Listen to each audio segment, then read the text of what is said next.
Turning Point USA, Charlie Kirk's organization, now his widow is going to take it over. More than 120,000 requests to start new chapters at America's high schools, colleges. Why? Well, in big part because of the murder and reaction formation to that.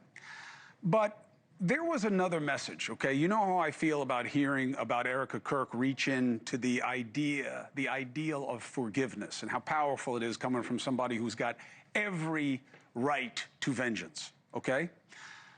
Charlie Kirk's pastor, all right, colleague at Turning Point USA, actually started Turning Point Faith, is Rob McCoy. He was the first speaker at Charlie's memorial last weekend, and I asked him to come here because I felt that, first of all, Pastor, it's great to have you. Thank you for joining me. And Thanks, Chris. I'm sorry for your loss, Rob. It's all good. We know where Charlie is. And I thought that you met the moment and you gave a message.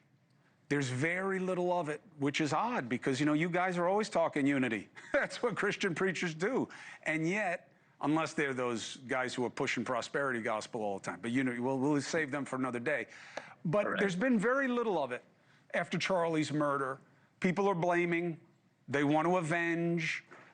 You know, and on the other side, they want to talk about what made Charlie unworthy of the recognition he's getting right now. But then there's that through thread that you had about what we have to see in each other and what we have to remember about each other. Why did you pick the message, and how can you make it resonate in these divided times?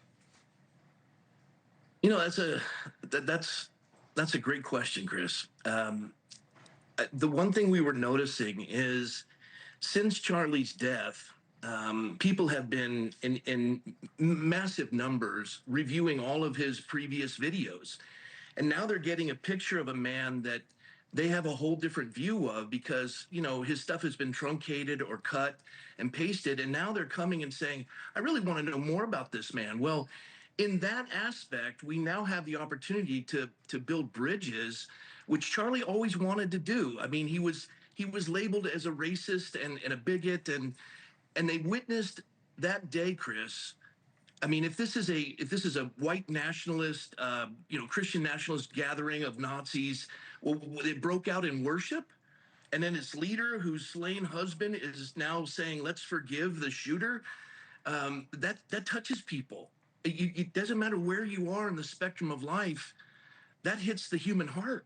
That's what we're all about. What do you say to people, Pastor, who twist, or whatever, I won't color it, who say, yes, Christian, but then add another word. This is Christian nationalism that was on display, and that's something that is anathema to America's secular self. What do you say to that? Well, you know, they're going to label, they're trying to figure it out, or they're trying to, you know, cast aspersions. And the response that I've heard from others is, well, what is the alternative? You know, secular globalism. When you put the two together, I mean, we're guilty as charged. It's like loving two things at the same time. I'm a Christian and a husband. I love my wife. Yeah, I love my country. It represents 4% of the world's population, but it's had more patents, Nobel Peace Prize winners. It's had 250 years of unprecedented freedom.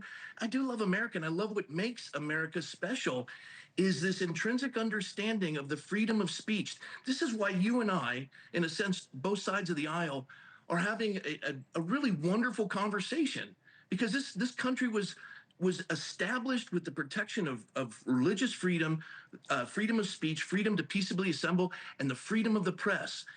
And that's what Charlie built Turning Point on, the spoken word. We have to dialogue. Otherwise, we kill each other. And it's awful. Pastor, I hear you. I think that it's a message that's echoed across much of the majority of this country. It doesn't matter their point of faith. I wish there were no aisle. I wish that parties were illegal in this country, to be honest. I think George Washington was right when he said, be a country, that is all, avoid the parties. It will allow the few to dominate the many. I think we've seen exactly that. And I think that the more there is conversation and leveling the playing field with responsibility on social media with those companies, there'll be a chance for all messages to have impact. But I wanted you to know, Pastor, I heard what you said. A lot of people did. and it was the right message at the right time. How it's received, how it's twisted, I don't know. I only control my platform, and I was happy to hear it. I'm sorry for your loss, and you're always welcome here, Pastor Rob McCoy. Well, Chris, first of all, thank you for honoring my friend, and thank you for the joy of just having the freedom to talk.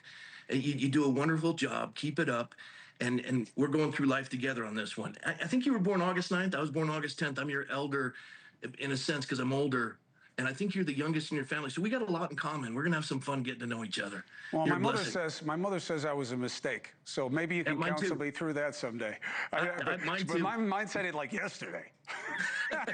Pastor, be well. Take care. God bless. Thanks, Chris. Thank you for watching. Subscribe below and download our NewsNation app right now on your phone, and you will get fact-based, unbiased news for all Americans.